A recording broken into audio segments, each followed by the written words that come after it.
anterior derecho y un recto anterior izquierdo, ¿ya?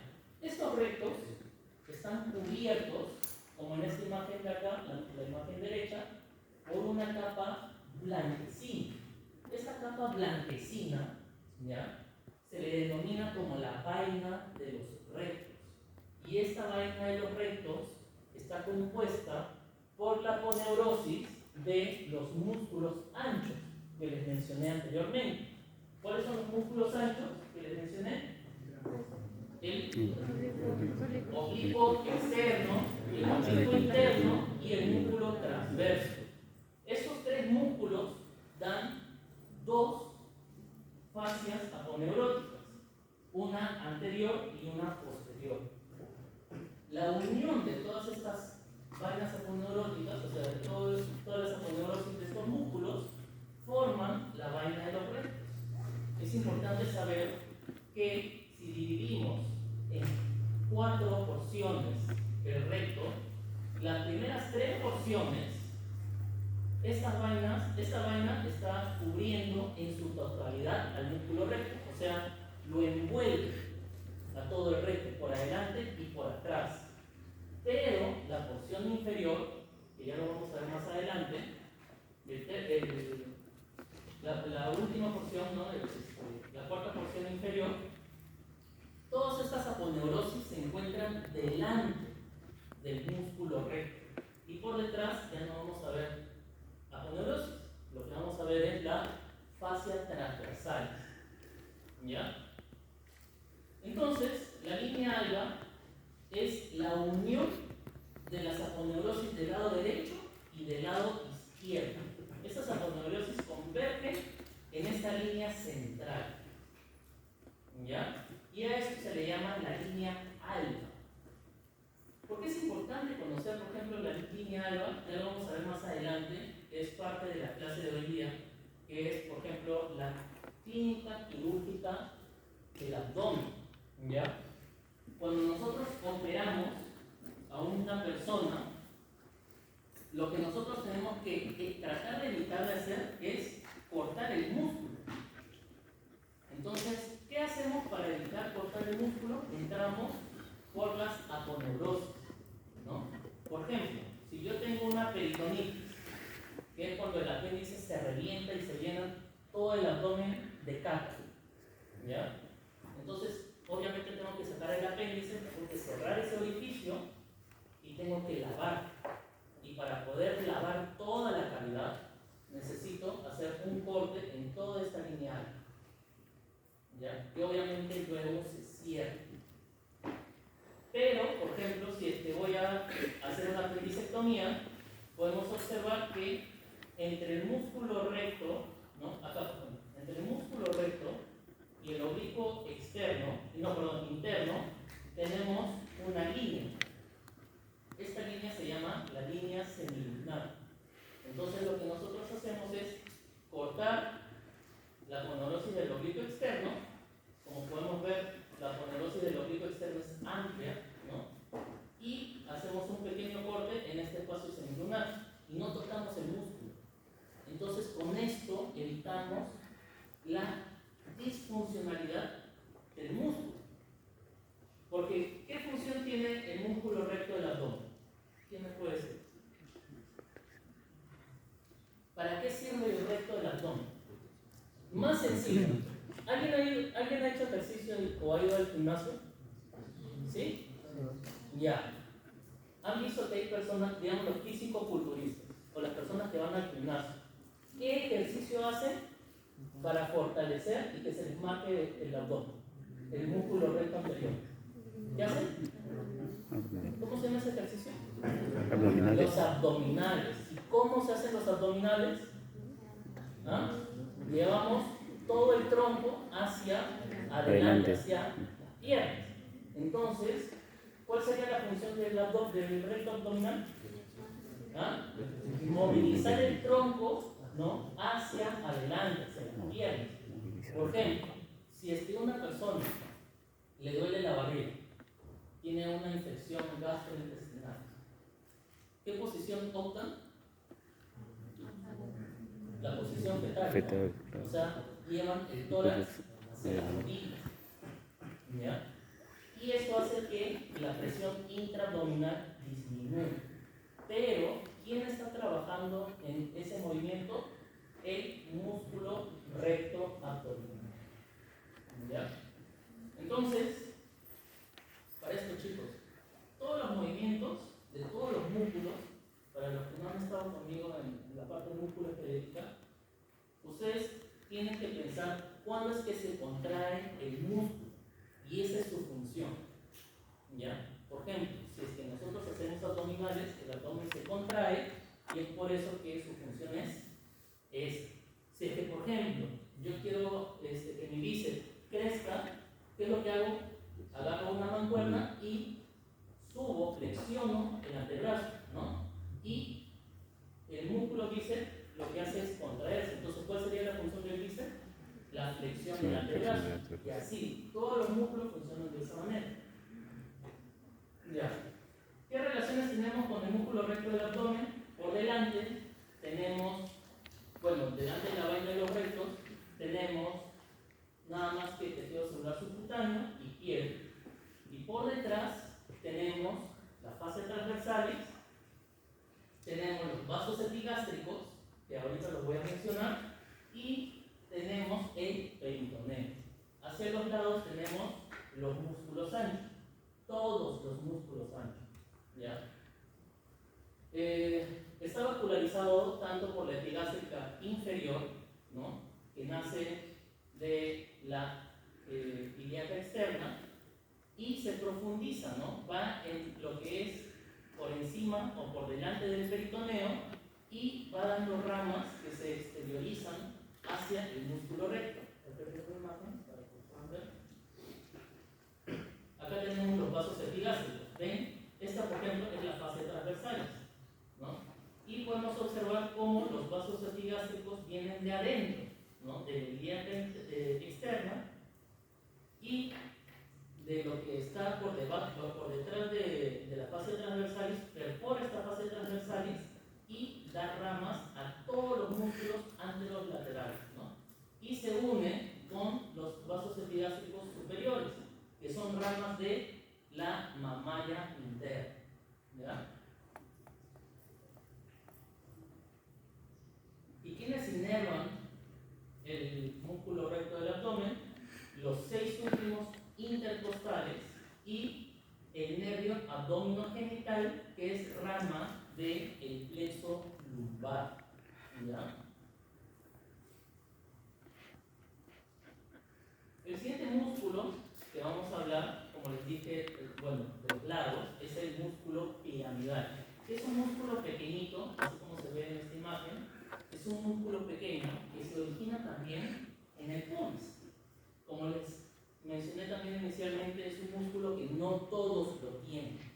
Y su función, algunos dicen que tiene la función de también la flexión del abdomen, pero otros dicen que no tiene ningún tipo de función. Se origina delante del pubis y se inserta en la línea alba. ¿Hasta qué punto de la línea alba se inserta? Trazamos una línea imaginaria del ombligo hacia el pubis, y a nivel de la mitad de esta línea imaginaria es que termina la inserción de este músculo piramidal. Entonces, como podemos observar, este músculo piramidal se encuentra por delante del recto anterior del abdomen. Y hacia los lados tenemos también los músculos anchos, ¿no? Por delante, obviamente, también el tejido celular subcutáneo y la piel. Está vascularizado principalmente por la arteria epigástrica inferior, ¿no? Y tiene una inervación, tiene una pequeña rama de la subcostal, que es debajo de la 12ª costilla, ¿no? Pero principalmente está inervado por el nervio abdominogenital, que, como les digo, es rama del plexo lumbar, generalmente viene de la L1, ¿no? También tiene alguna inervación del nervio genitofemoral, que también es parte del plexo lumbar. Ahora vamos a hablar sobre los músculos anchos. Ya tenemos 3 músculos anchos. Vamos a comenzar de afuera hacia adentro. ¿Ya? Entonces, el primer músculo ancho, que bueno, lado, pero podemos observar que tiene varios orígenes, ¿no? Tenemos un origen superior que menciona que es a nivel de las 7 u 8 últimas costillas. Pero acá menciono sobre las digitaciones o interdigitaciones. ¿Qué quiere decir esto? Digitaciones significan dedos, ¿verdad? ¿No? O interdigitaciones significa, imagínense que este es el oblicuo externo y este, por ejemplo, es el músculo serrato, ¿no? Que ahí lo ven tanto el serrato como el dorsal ancho. Entonces, ¿qué sucede? Se entrecruzan las fibras musculares, como pueden ver en esta zona superior, ¿no? Tenemos el serrato anterior y vemos cómo el músculo oblicuo externo se inserta entre estos músculos serratos, ¿no? Igual sucede con este músculo externo, que es el dorsal ancho, ¿no? En la parte inferior, que son entre las 2 a 3 últimas interdigitaciones, ¿no? Podemos ver cómo se unen estos dos músculos, ¿no? ¿Cuál es la dirección del oblicuo? ¿Cómo dice su nombre? Oblicuo. Entonces la dirección es oblicuo, ¿no? Entonces vemos cómo las fibras tienen una dirección de atrás hacia adelante, una dirección de arriba hacia abajo y una dirección medial, ¿no? Va hacia el centro. ¿Ya? Entonces, ¿dónde se inserta? Se inserta en varios puntos. Primero en la cresta ilíaca, ¿no? Acá tenemos la cresta ilíaca. Acuérdense que hay varios labios en la cresta ilíaca, se inserta en el labio externo.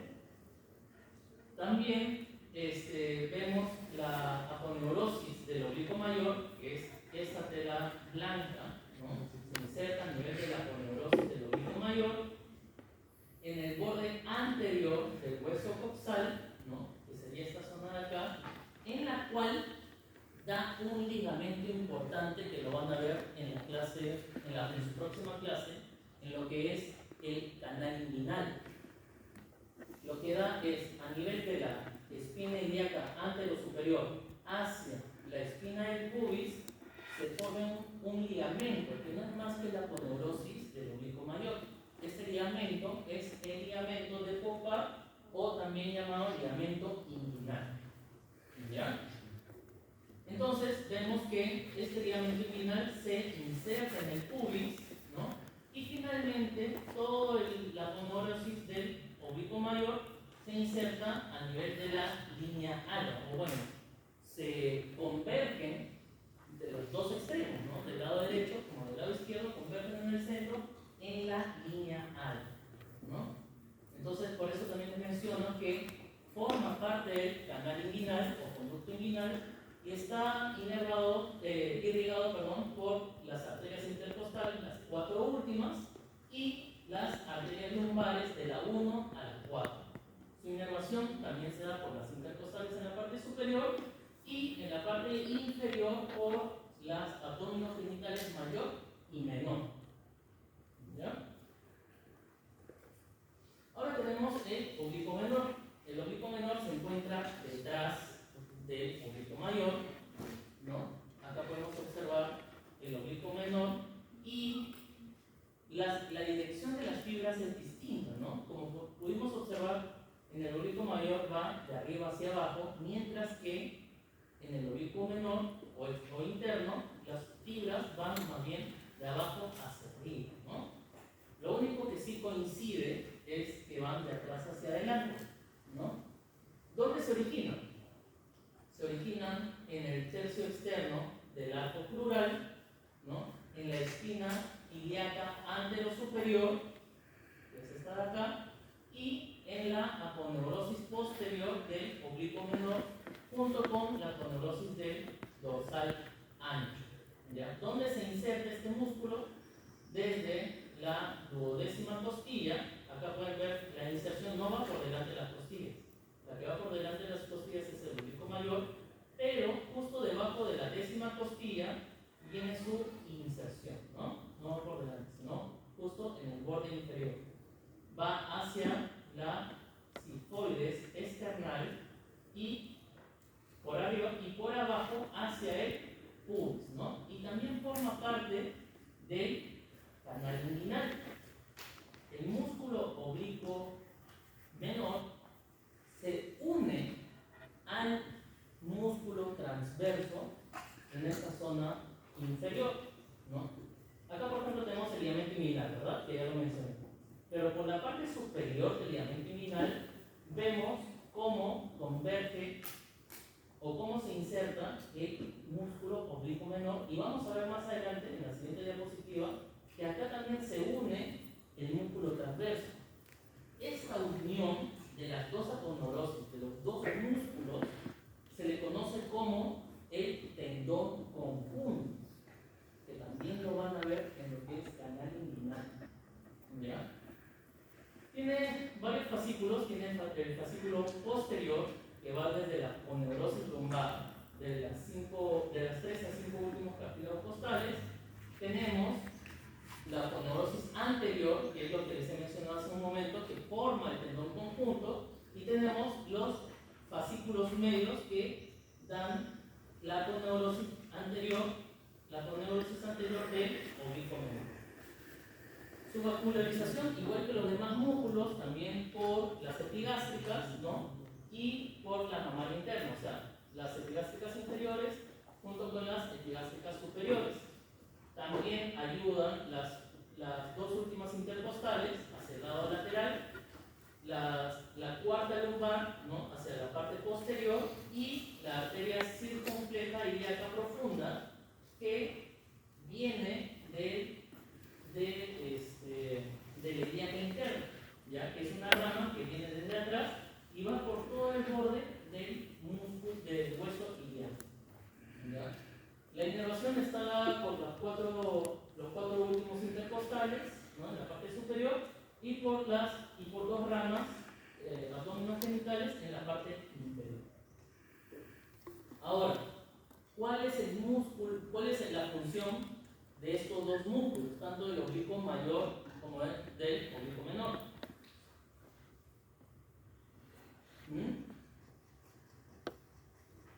¿Cuál creen que es la función? Rotar el tórax y el abdomen, ¿ya? Entonces, si es que yo roto hacia el lado izquierdo, ¿cuál estaría funcionando? A ver, todos roten su abdomen hacia el lado izquierdo. ¿Dónde sientes que se contractura el músculo? ¿En el lado derecho o en el lado izquierdo? No, derecho, bueno. ¿Cuál se contractura? Si van hacia el lado izquierdo, ¿se contractura el derecho? No, el derecho se relaja. ¿Por qué? Porque el músculo derecho, si yo voy hacia el lado izquierdo, el músculo derecho tiene que estirarse para llegar hacia el otro lado. Entonces, el que se contractura es el lado izquierdo. O sea, quiere decir que la rotación es ipsilateral, o sea, hacia el mismo lado. Si es que yo giro hacia el lado izquierdo, el músculo oblicuo interno y externo del lado izquierdo son los que trabajan, mientras que el lado derecho se relajaría. Mira. ¿Por qué es importante esta función? Existen algunas enfermedades, algunas patologías que, por ejemplo,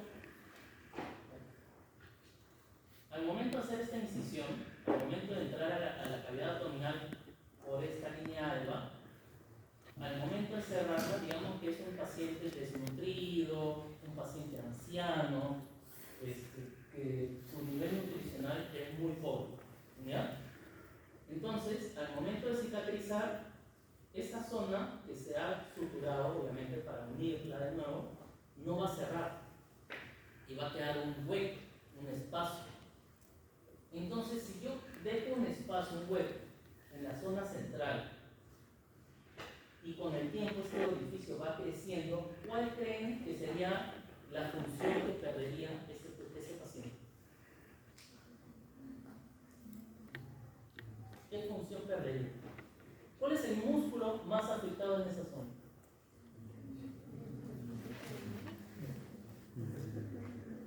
¿El oblicuo? Si el oblicuo está al lateral. El recto. Entonces, ¿qué función perdería veía el paciente con a esa enfermedad se llama eventración. ¿Qué función perdería? La flexión, ¿verdad? Del abdomen.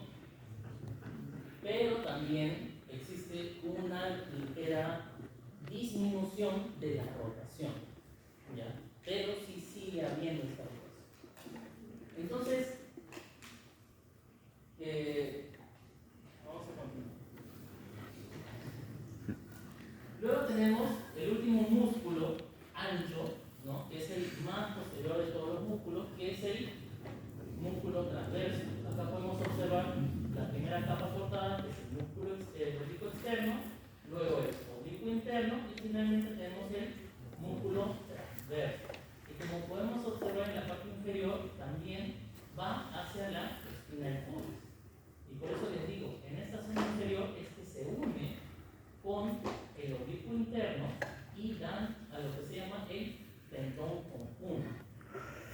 ¿Dónde se origina el músculo transverso? Se origina en las 6 últimas costillas, ¿no? En el borde de las 6 últimas costillas, ¿no? Y tiene algunas interdigitaciones con el músculo diafragma. Acuérdense que el músculo diafragma también se inserta por dentro, ¿no? De las costillas, de las 6 o 7 últimas costillas. Entonces forma unas interdigitaciones con este músculo diafragma. Cuando nosotros observamos por dentro la cavidad, van a ver que parece uno solo. No es que el diafragma esté separado del músculo transverso, ¿no? Ustedes pueden cortar el peritoneo, sacan el peritoneo parietal y van a ver como si fuese un solo músculo. Y eso se debe a estas interdigitaciones. Luego tenemos, esa es la parte superior, tenemos la parte inferior con la cresta ilíaca, pero en este caso ya no sería el labio externo, sino sería el labio interno. El arco crural, ¿no? En la cual se une con la ponderosis del oblicuo interno, y finalmente en la parte posterior, que acá no lo vemos, pero lo podemos ver.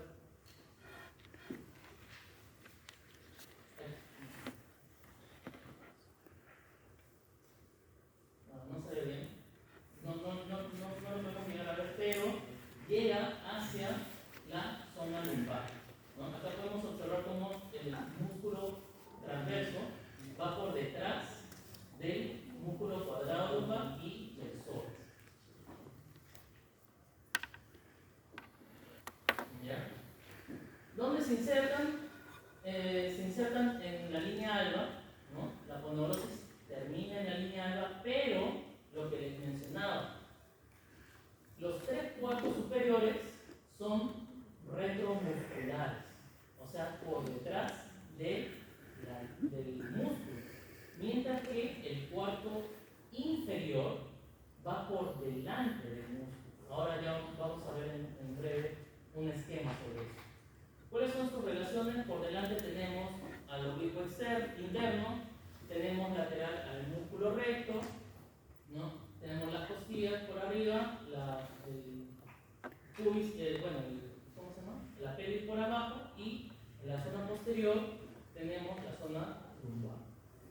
¿Quién lo irriga? Como ya mencionamos, en todos estos músculos están irrigados por las epigastras, ¿no? En este caso la inferior y la superior, ¿no? Y también por la circunfleja ilíaca profunda. Quienes lo inervan por dentro, las últimas intercostales, los 4 últimos intercostales, y por la parte inferior, el abdomen genital mayor y menor. Entonces, este es un esquema que lo tiene en su libro de Netter, que es lo que les estaba mencionando. Tenemos, esa es la piel, tejido celular subcutáneo, y luego tenemos los músculos, ¿no? Tenemos el oblicuo mayor, el oblicuo menor y el transverso. En el centro tenemos los 2 rectos abdominales, ¿no? Y hacia el otro lado tenemos los mismos músculos anchos, ¿ya? Entonces tenemos una imagen superior y una imagen inferior. Este es todo lo que son los 3/4 superiores, y esta imagen es del cuarto inferior. Entonces podemos ver que cada músculo da dos hojas aponeuróticas.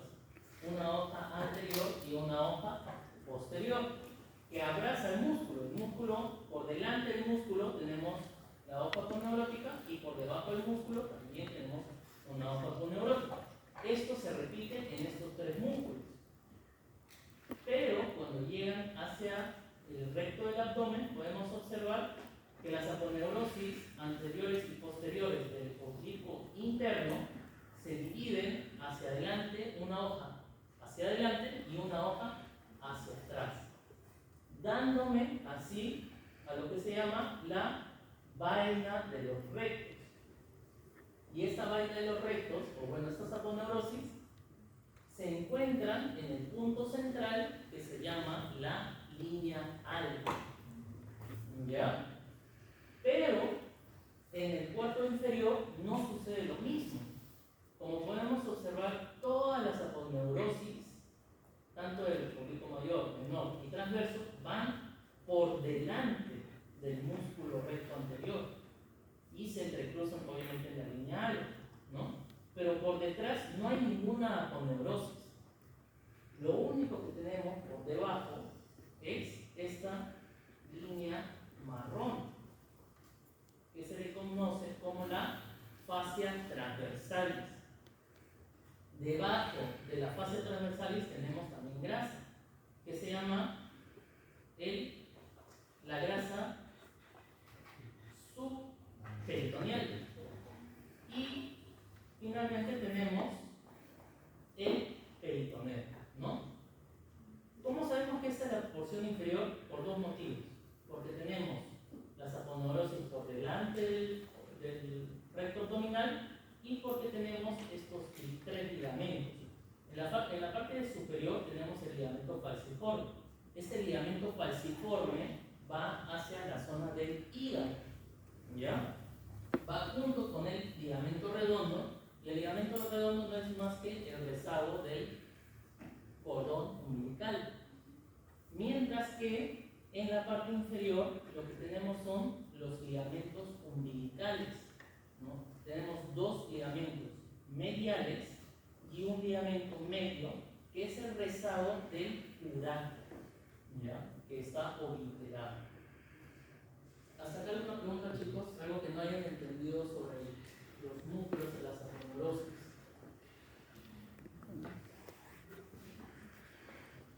¿Todo claro? Sí. La región posterior es más sencilla, solamente tenemos dos músculos, bueno, tres músculos. De estos músculos tenemos el cuadrado lumbar, que es el más externo, tenemos el psoas, que en algunos textos hablan como si fuese un solo músculo, el psoas ilíaco. Acá tenemos un músculo ilíaco y acá tenemos el músculo psoas.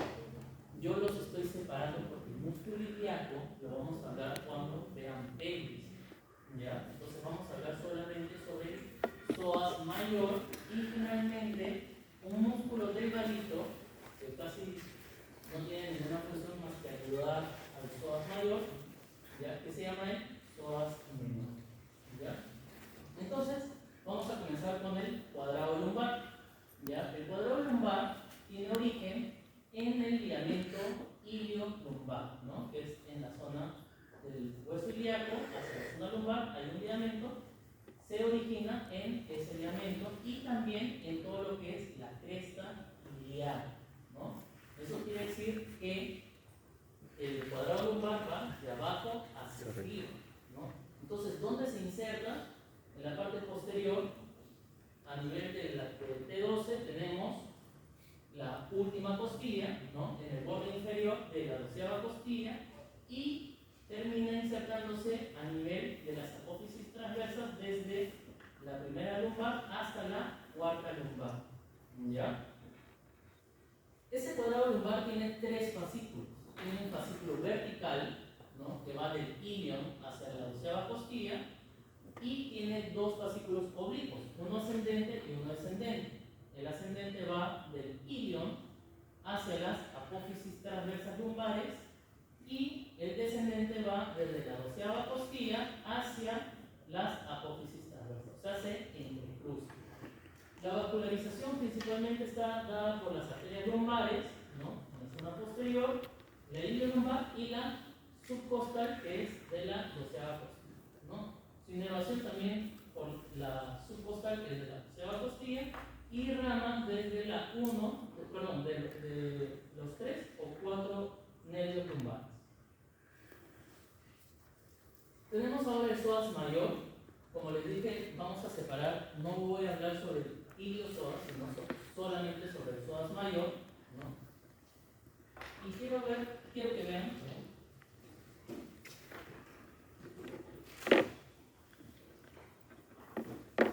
Su origen dice que es de los cuerpos vertebrales anteriores, ¿no? Y de las apófisis costiformes. Entonces, yo quiero que observen cómo el psoas forma arcos, ¿no? En los cuerpos vertebrales, ¿no? Entonces, esos fascículos son los que, esos tendones son los que dan el origen al músculo psoas mayor, ¿ya? Y obviamente también va hacia las apófisis costiformes, hacia la apófisis costiforme de la última costilla, que es la dorsal, ¿no? ¿Cuál es su recorrido? Va entre el cuadrado lumbar y los cuerpos vertebrales, desciende e ingresa a través de, por debajo del ligamento inguinal. O sea, atraviesa por la zona crural, ¿no? Acá podemos observar el ligamento inguinal, ¿no?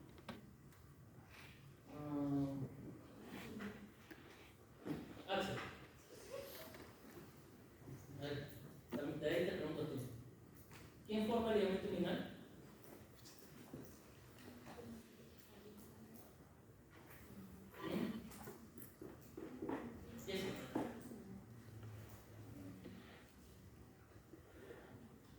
Belén. Nada, pero lo he dicho hace un rato. El ligamento inguinal lo forma la poneurosis del oblicuo externo.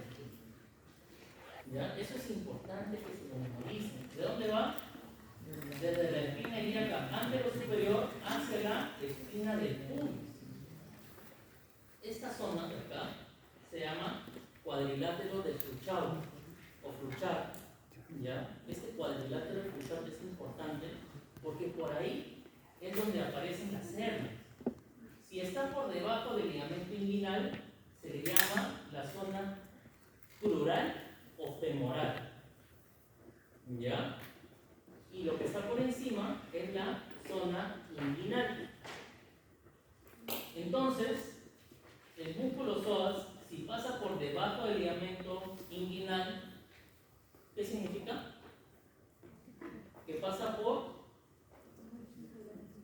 la zona crural o la zona femoral, ¿no?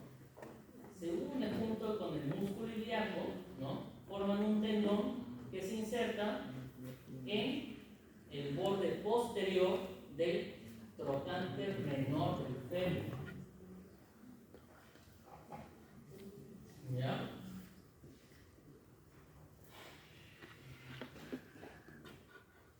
Entonces, la irrigación va desde arriba hasta abajo, ¿no? La zona lumbar, las arterias lumbares, la arteria circunfleja ilíaca, vamos a observar acá, ¿no? Tenemos las ramas lumbares. Bueno, este es más que nada el sistema venoso, pero pueden ver que se acompaña de la arteria, ¿no? Entonces tenemos las lumbares, la circunfleja ilíaca, ¿no? Que es esta de acá. Tenemos la ilíaca interna, tenemos la arteria obturatriz, que es la zona inferior, ¿no?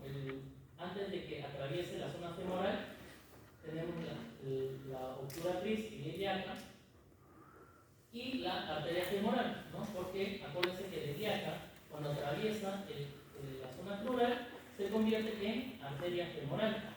Entonces, acuérdense que una porción del músculo se inserta en el trocánter menor del fémur. Entonces, hay una rama de la arteria femoral que irriga también este músculo, ¿no?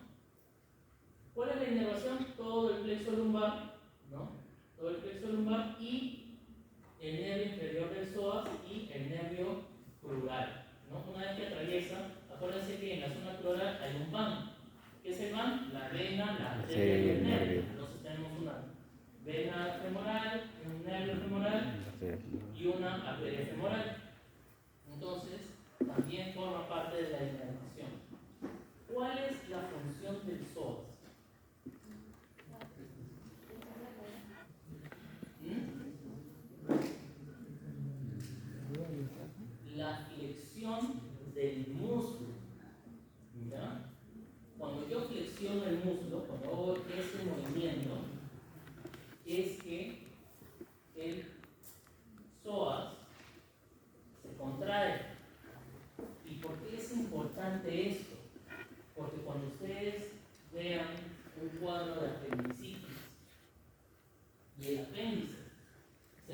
hacia atrás, ya cuando veamos apéndices se van a acordar, cuando el apéndice se encuentra hacia atrás, se encuentra en retrocecal se le llama, van a ver que el apéndice está en contacto con el músculo psoas.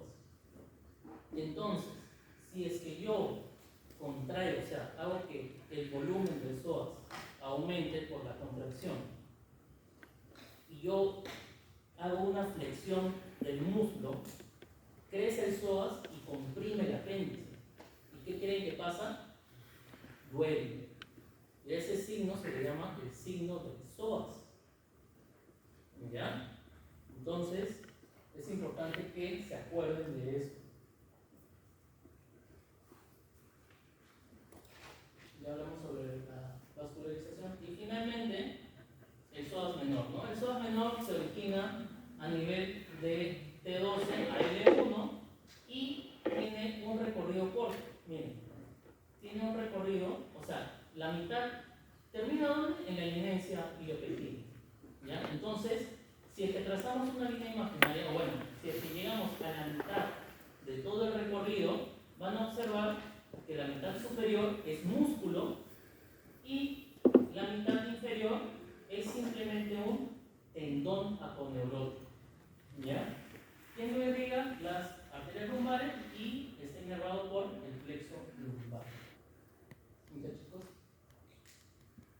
Eso también me pidieron que les explique. ¿Por qué? Porque son zonas de debilidad.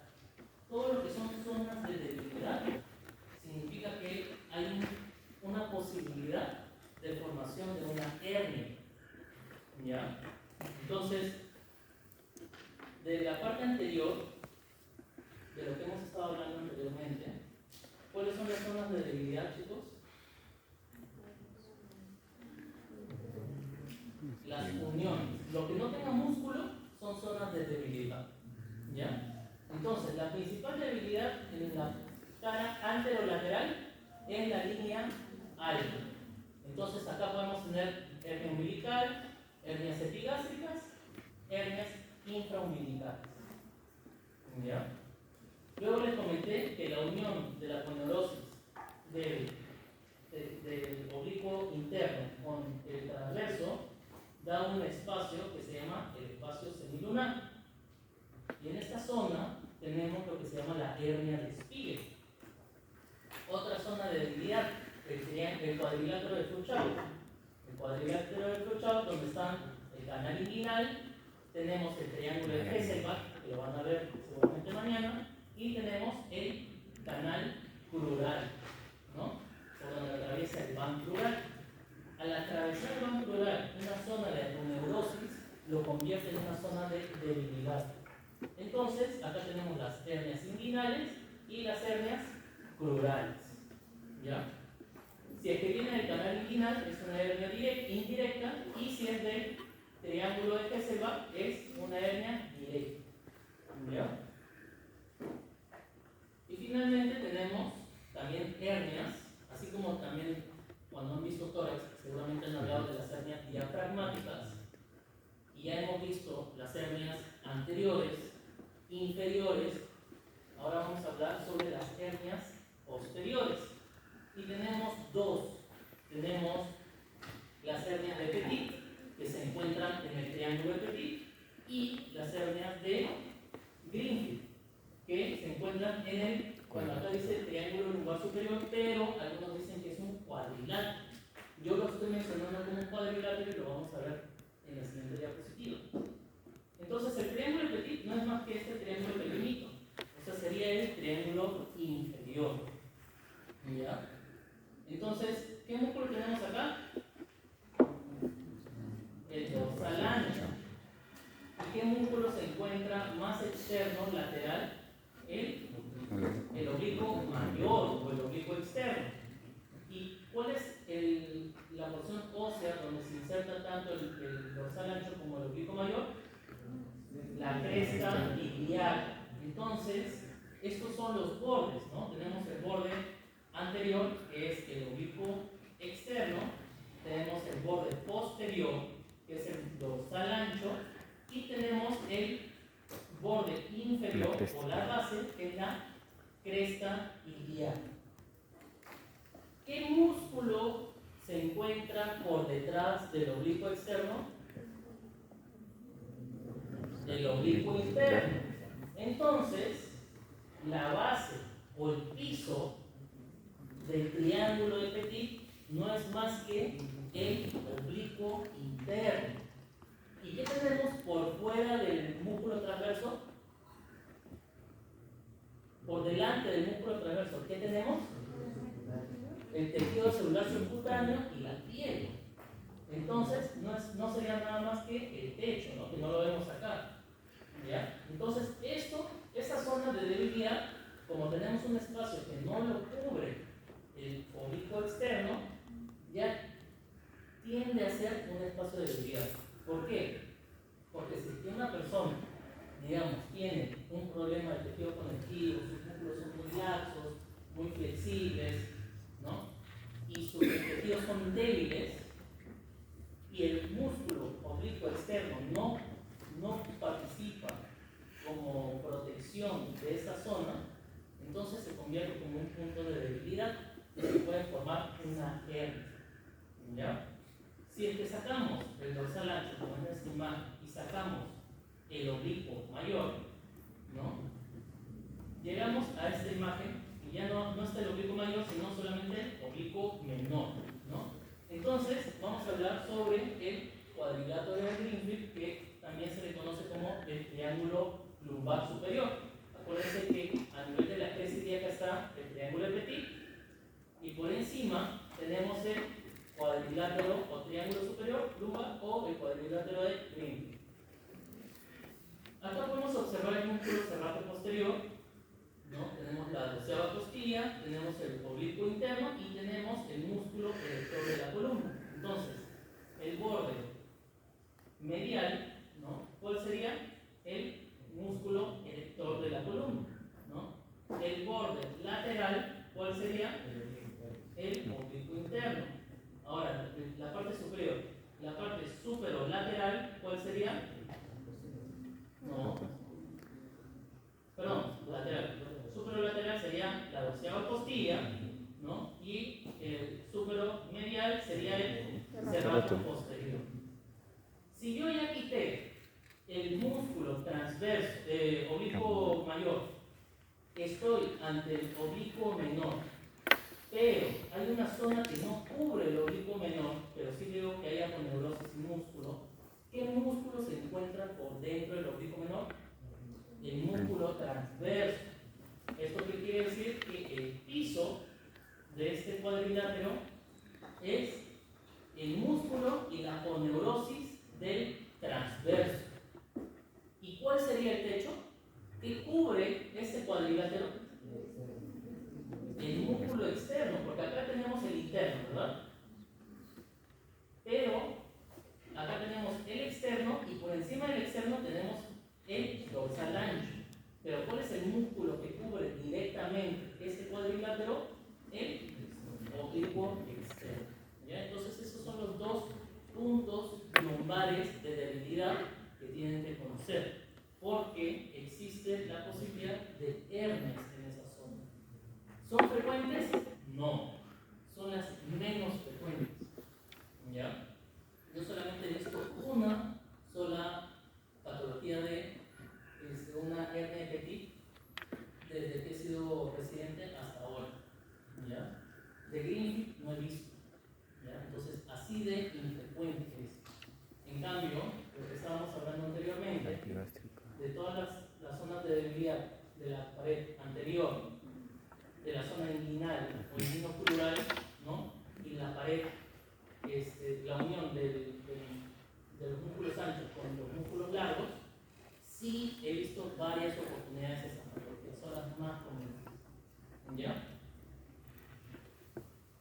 Para terminar la clase, vamos a hablar un poco sobre la patología, la clínica quirúrgica. ¿Ya? Entonces, para esto es importante conocer lo que son los cuadrantes o lo que es el hemiabdomen, ¿no? O la división de 9 segmentos, ¿no? Entonces, los cuadrantes los semiabdómenes, hemi significa de mitad, ¿verdad? Entonces, tenemos el abdomen, lo podemos dividir en una mitad a nivel del ombligo.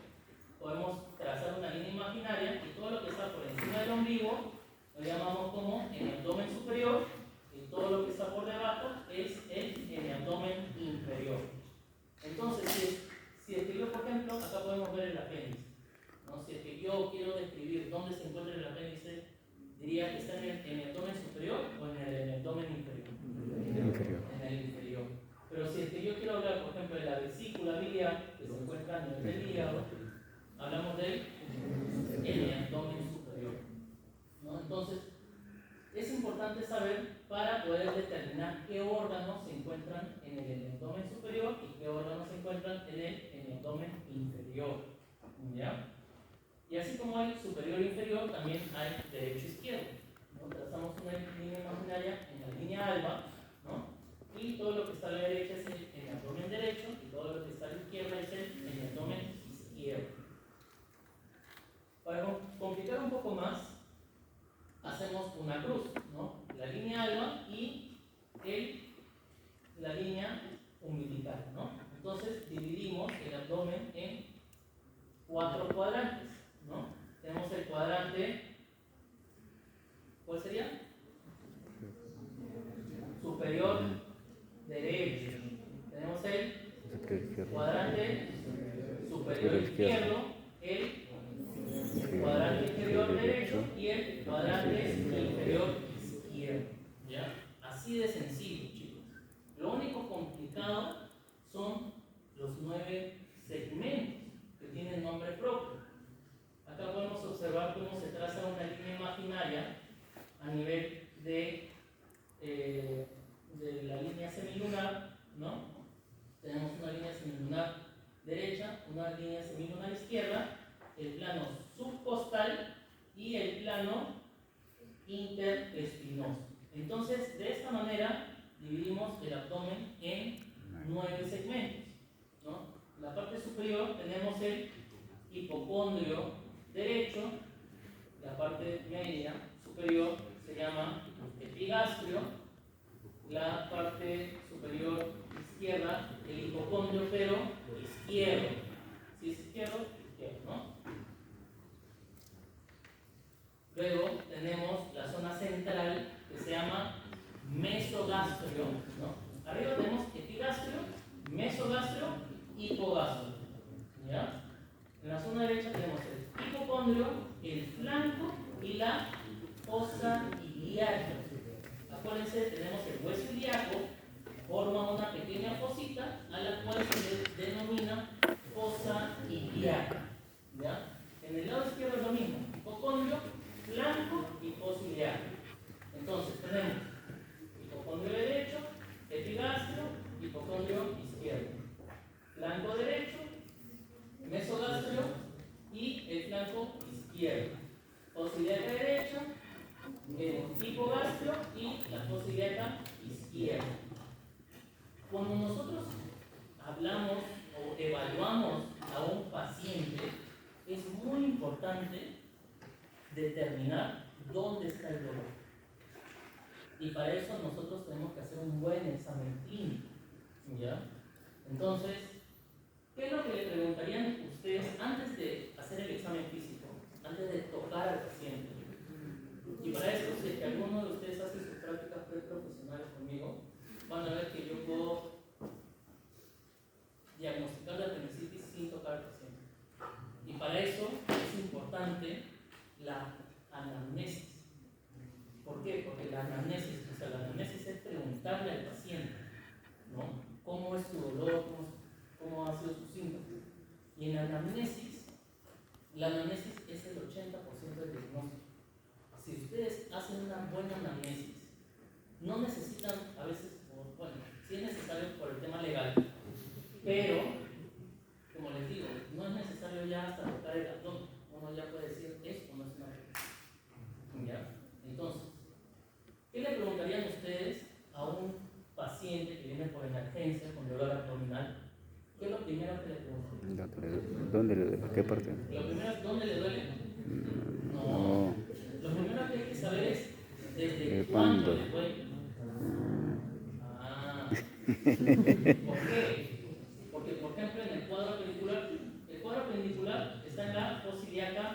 derecha, ¿verdad?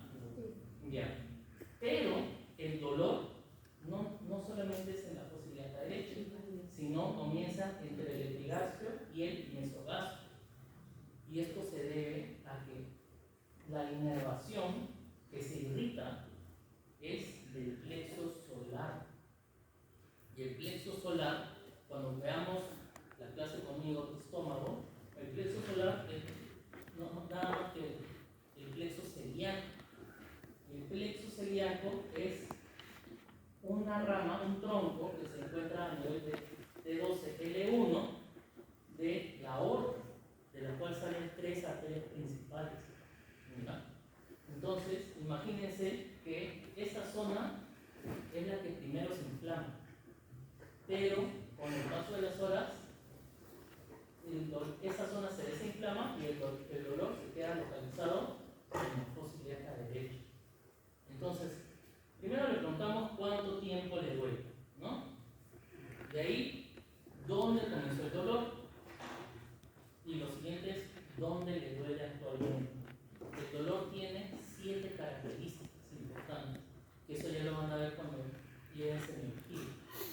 ¿Ya?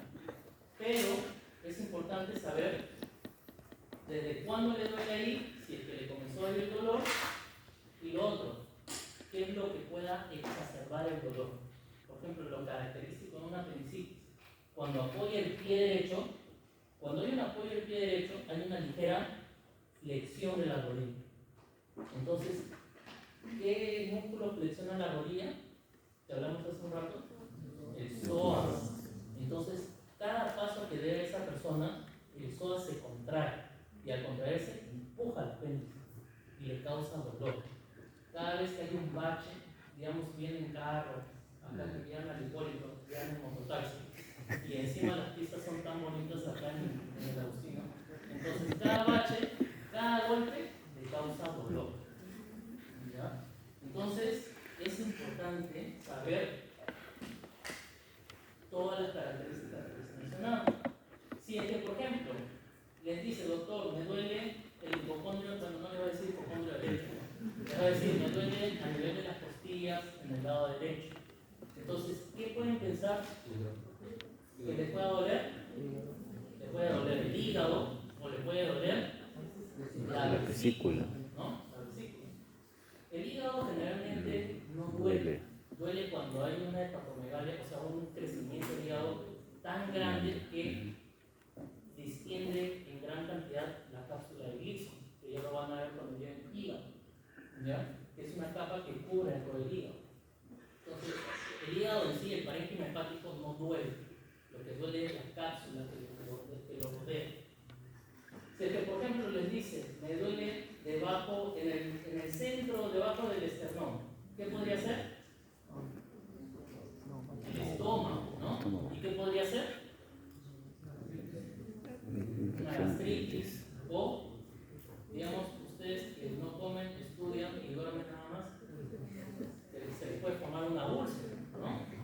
Entonces, ahí ya tendrían que saber cuánto tiempo duele, ¿no? Digamos, les duele 1 mes, 2 meses y no pasa el dolor, podría ser una úlcera gástrica, ¿no? Por ejemplo, le duele al paciente, así como el apéndice está en la fosa ilíaca derecha, pero le duele en la fosa ilíaca izquierda. ¿Qué podría ser? Ese es el descendente, chicos, ¿no? Este es el sigmoide. Entonces podría haber una enfermedad a nivel del colon sigmoide. Lo más común son los divertículos, la diverticulitis o la diverticulosis, que se le llama como la enfermedad como el falso apéndice o la apendicitis del lado izquierdo, porque da los mismos síntomas que tiene el apéndice en el lado derecho, puede tenerlo en el lado izquierdo, y esto se llama diverticulitis. Ahora, por si acaso también, chicos, hay excepciones y existen personas que tienen, por ejemplo, un situs inverso. ¿Qué quiere decir un situs inverso? Es al revés, ¿no? Entonces tendría el apéndice en el lado izquierdo. Y me ha pasado. He operado 2 pacientes que su apéndice estaba en el lado estado mirando hacia la derecha, todo estaba al revés. Y obviamente tengo que evaluar. Tiene toda la sintomatología de una apendicitis, y en estos casos sí hay que confirmarlo con alguna imagen, porque es súper raro, ¿no? Pero es importante tener una buena clínica para poder tener un buen diagnóstico y un buen tratamiento quirúrgico. Porque ¿qué pasa si es que yo pienso que es una diverticulitis? Yo a la diverticulitis, por ejemplo, le puedo dar antibiótico y lo dejo ahí nomás. ¿Ya? En el caso de una apendicitis no puedo hacer eso, porque el apéndice se inflama, se necrosa, se perfora y me hace una peritonita. Y el paciente se muere.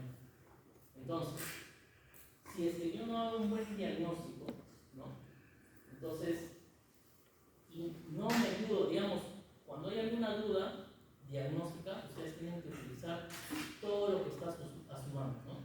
Ahora, gracias a Dios, la tecnología ha avanzado y tienen la posibilidad de pedir una tomografía de un momento a otro. O sea, digamos, llega el paciente por emergencia y tienen una duda, le piden tomografía de inmediato. Cuando yo comencé la residencia en el 2015, yo no podía pedir una tomografía. Yo podía solamente pedir una ecografía. Y eso, o sea, casi todo era clínico. Para pedir una tomografía me demoraban 2-3 días. En cambio ahora no. Y ojalá pronto tengamos más oportunidades diagnósticas, ¿no? Por ejemplo, la resonancia, que es muy importante. Entonces, chicos, es importante conocer esa segmentación para poder ubicarnos nosotros y poder determinar cuál es el posible órgano que se